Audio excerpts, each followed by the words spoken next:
అంటే క్రీస్తుని ఆరాధించుట. మనం ఆరాధించినప్పుడు దేవుడు సంతోషపడాలి. దేవుడు ఏం చేయాలట? సంతోషపడాలి. దేనివల్ల ఆయనకి సంతోషం కలుగుతుంది అనేది ముందర మనం తెలుసుకుందాం. ప్రియులారా, క్రిస్మస్ అనేది దేవుని యొక్క మహిమ నిమిత్తము ఈ లోకంలోనికి ఆయన వచ్చాడు. క్రిస్మస్ అంటే క్రీస్తు ఆరాధించుట. ఆరాధించడం వల్ల మనకి ఆశీర్వాదం వస్తుంది, దీవెన కలుగుతుంది కనుక.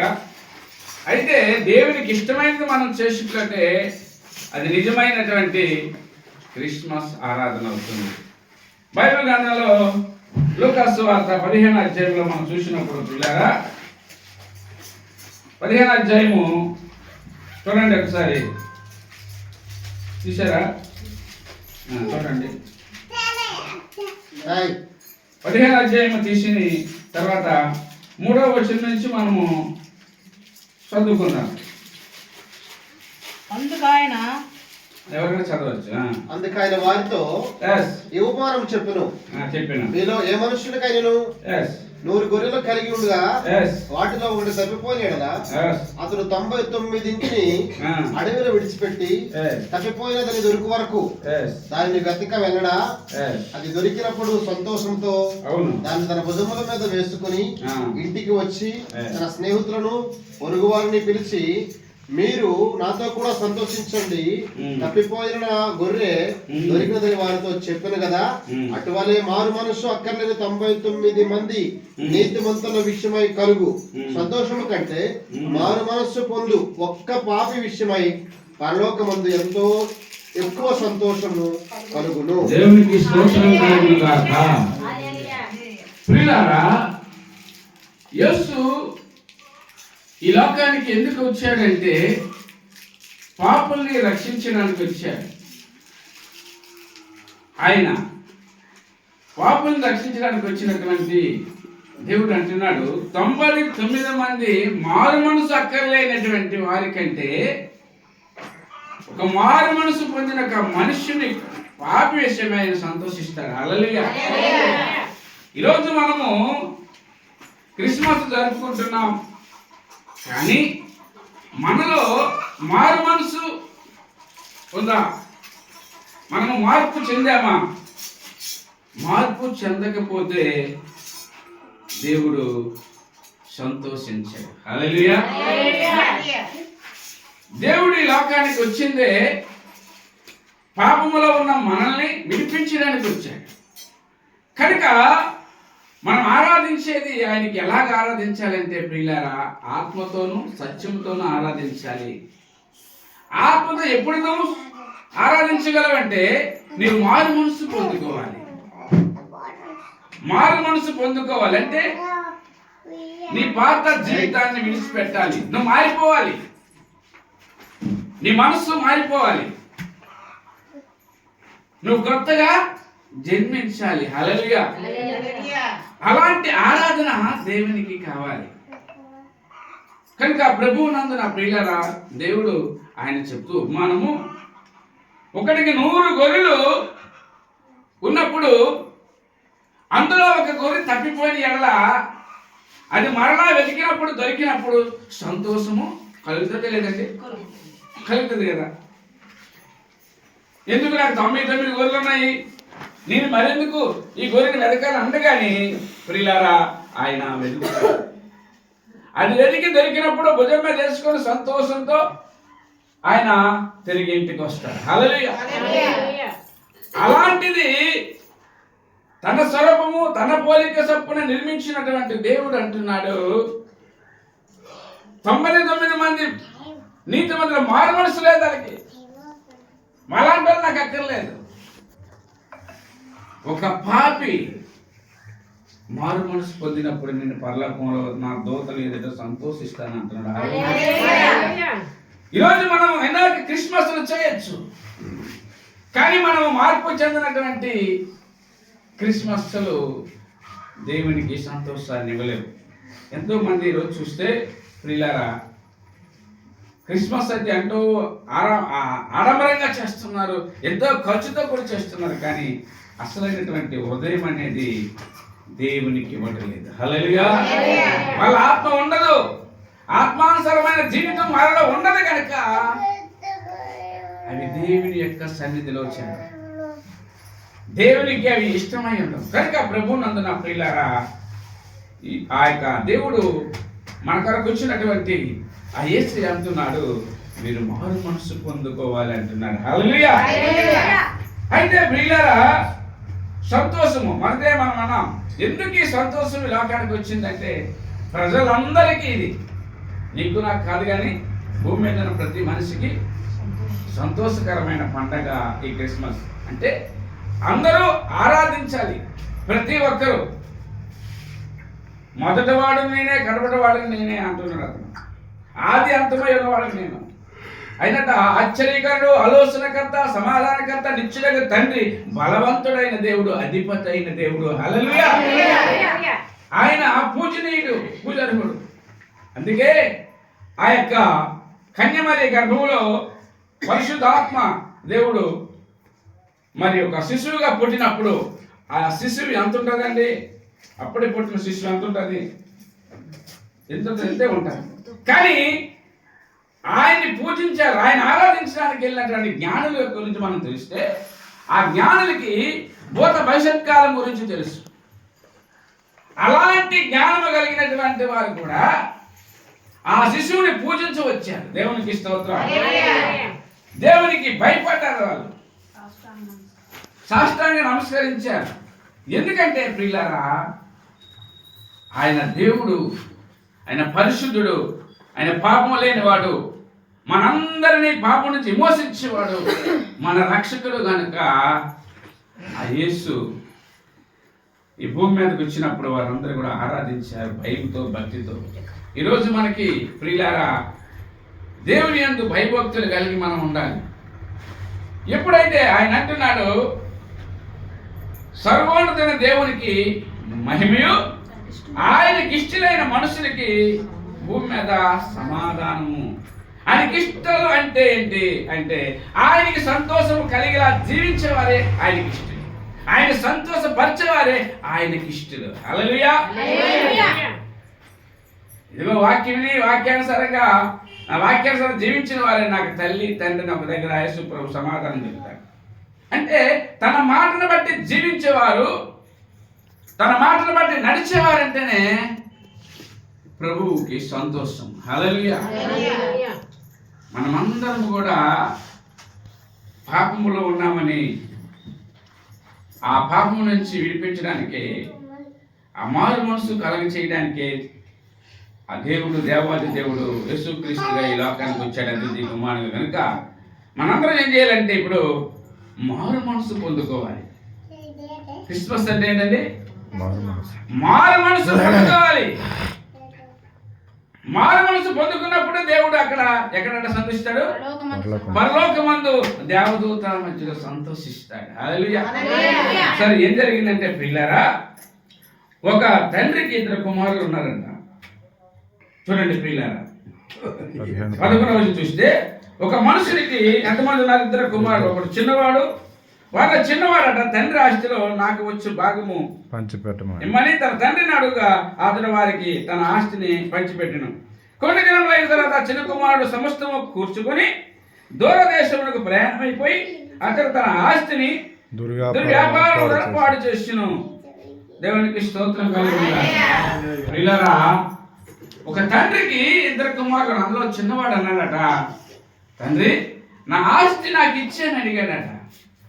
సరే అని చెప్పేసి తండ్రి ఏం చేశాడు? న్యాయం చేయాలి కదా, 2 కొడుకులకి న్యాయం చేయాలి కదా. మనుషులు అలా చూస్తారంటారా? లేదు. ఆ న్యాయం చేయాలని ఆ తండ్రి ఏం చేశాడు? చిన్నవాడి ఆస్తి చిన్నవాడికి ఇచ్చి నువ్వు చక్కగా మంచిగా ఉండు నన్ను పంపించాడు ఆ చిన్నవాడికి. ఆ చిన్నవాడు ఏం చేశాడంటే ఈ ఆస్తిని తీసుకుని వెళ్ళిపోయి దుర్వ్యాపారాలు అంటే చెడుకి ఉపయోగించుకున్నాడు. తాగుడికి, ఏమండి, అలాగే వ్యసనాలు, రకరకాల వ్యసనాలు ఉంటాయి లోకంలో, మీ అందరికీ తెలుసు. వ్యభిచారము, అన్ని రకాలైనటువంటి వ్యసనాలకు లోబడిపోయి దుర్వ్యాపారం చేసి సమస్తాన్ని కోల్పోయి కట్టుకోలేనటువంటి ఆ కట్టు బట్టలతో, చిరిగిపోయిన బట్టలతో నిలబడిపోయాడు. దేవునికి స్తోత్రం. నిలబడిపోయి ఆయన చూస్తున్నప్పుడు ఒక పందులు మేపే స్థలం కనిపించింది. అక్కడట ఆ పందుల వాడు ఆ పందులకి మేత వేస్తున్నాడు. అది చూసి, అయ్యో అక్కడ మేత వేస్తున్న పందులకి నేను అక్కడికి వెళ్తే ఆ పందులకి వేసిన పొట్టు తిని నేను బ్రతుకుతాను కదా అనుకున్నాడు. హల్లెలూయా. అయితే ఆలోచించుకొని వెళ్ళినప్పటికీ ఆ పందులు ఏం చేసేట, ఆ పొట్టు కూడా దొరకకుండా అతను తోసి వేసాడు. దేవునికి స్తోత్రం. ప్రియులారా, ఎందుకు ఈ మాట నేను చెప్తున్నానంటే దేవుని వాక్యం ఉంటుంది, అందరూ పాపము చేసి దేవుని అనుగ్రహించే మహిమను పొందలేకపోతున్నారు. దేవుడు మనల్ని పిలిచాడు. ప్రయాసపడి భారమోసుకుని సమస్త జనులారా నా యొద్దకు రండి, మీకు విశ్రాంతి కలిగి చేస్తానన్నాడు. ఈ చిన్నవాడు తండ్రికి సహవాసానికి దూరం అయిపోయాడు. అప్పుడంటే తండ్రితో సహవాసం ఉండేది, ఆయన సమృద్ధిగా ఉండేవాడు.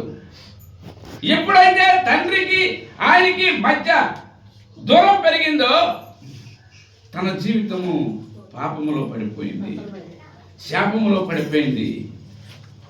ఆయన భ్రష్టుడైపోయాడు.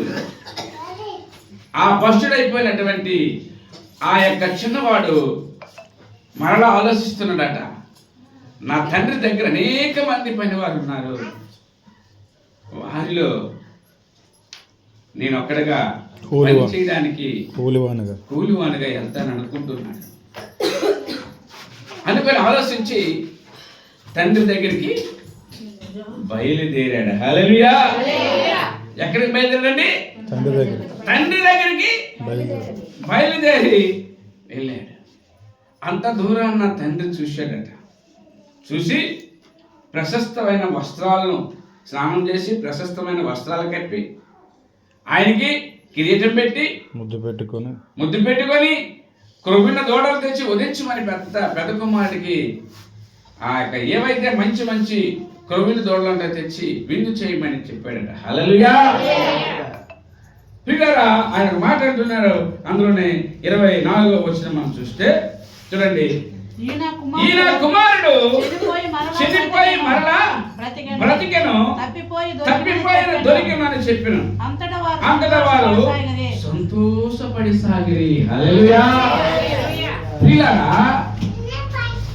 గత దినాల్లో ఇతను ఏం చేసేవాడు? వ్యభిచారం చేసేవాడు, తాగువాడు, జోదమాడేవాడు, అన్ని రకాల వ్యసనాలు దుర్వ్యాపారం చేసి నశించిపోయాడు. కానీ ఎప్పుడైతే నా తండ్రి యొద్దకు నేను వెళ్ళాలని ఆయన మారు మనసు పొందుకున్నాడో, ఈ యొక్క చెడు సహవాసాన్ని విడిచి ఆ తండ్రి యొద్దకు వెళ్ళాలని మారు మనసు పొందుకున్నాడు. అప్పుడు ఆయనకి ఏమొచ్చింది? ఆయన జీవితానికి ఆశీర్వాదం వచ్చింది. హల్లెలూయా.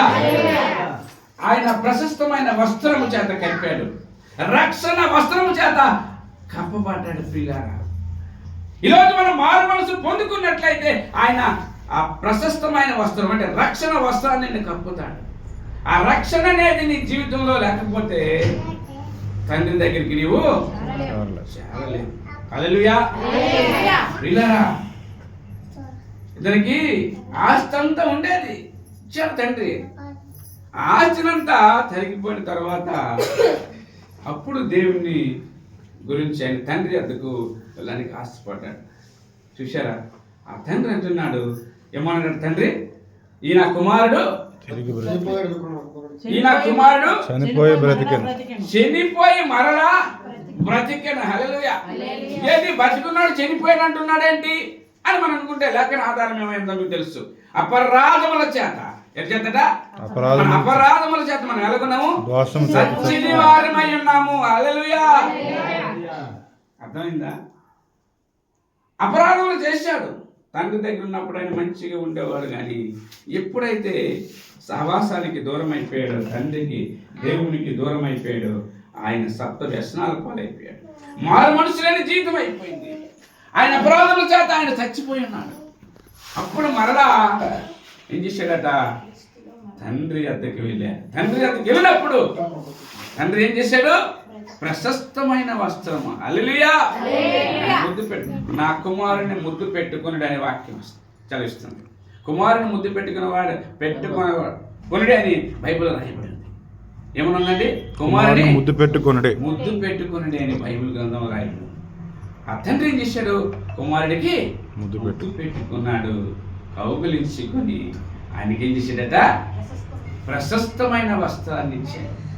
ప్రియులారా, ఈ భూమి మీద ఉన్న ప్రతి మనిషికి సంతోషం ఎక్కడ ఉందంటే దేవుని వాక్యం సెలవిస్తుంది, ఒకడు సర్వలోకమును సంపాదించుకొని తన ప్రాణమును పోగొట్టుకున్న వానికి ప్రయోజనము లేదు. హల్లెలూయా. ఒక సమస్తాన్ని సంపాదించుకుంటాడు కానీ ఆయనకి ప్రయోజనము లేదట. అర్థమైందా? అంటే వాడికి రక్షణ లేకపోతే మేడున్నా మిద్దున్నా పెద్ద గజ్జి మీద నీవున్నా యేసయ్య లేకుంటే నీకున్నదంతా సున్నా. హల్లెలూయా. మేడున్నా మిద్దున్నా యేసయ్యని నువ్వు పెద్ద గజ్జి మీద అంటే ప్రధానమంత్రి రాష్ట్రపతి అయినప్పటికీ కూడా యేసు నీకు లేనప్పుడు, యేసు నీ జీవితంలో లేనప్పుడు నీ జీవితం సున్నా. హల్లెలూయా. కనుక ప్రియులారా, యేసయ్య మన కొరకు ఈ భూమి మీద మానవుడిగా వచ్చాడు. ఆయన మనము పూజించాలి, ఆరాధించాలి, ఆత్మతోనూ సత్యముతోనూ ఆరాధించాలి. ఈరోజు మనం చూస్తున్నాం ఎంతో మంది ఏదో నామకానికే దేవుని గణపరుస్తున్నారు తప్ప పెదవులతోని హృదయంతో దేవుని గణపరచడం లేదు. దేవుని వాక్యం అంటారు, నీ పూర్ణ ఆత్మతోను, నీ పూర్ణ హృదయంతోను, పూర్ణ బలముతోను నీ దేవుడని యెహోవాను సేవించవలెను. హల్లెలూయా. ఇంకా ప్రభువునందు నా ప్రియులారా, ఆ గొల్లలు చూసి అత్యానంద భరితులై ఆయన పూజించి ఆ జ్ఞానులు, అలాగే అక్కడున్న ప్రతి ఒక్కరి పాత్ర చూస్తే వాళ్ళందరూ కూడా దేవుని యందు మారు మనసు పొందుకున్నారండి. కనుక ప్రభువు నందు నా ప్రియులారా, నిజమైన క్రిస్మస్ అంటే మారు మనసు పొందుకోవటం. ఏమన్నాడు? 99 మంది నీతిమంతులైనా వారికి మారు మనసు లేకపోతే దేవుడు సంతోషించడు, కానీ ఒక పాపి మారు మనసు పొందితే పరలోకముందు ఆయన సంతోషిస్తాడు.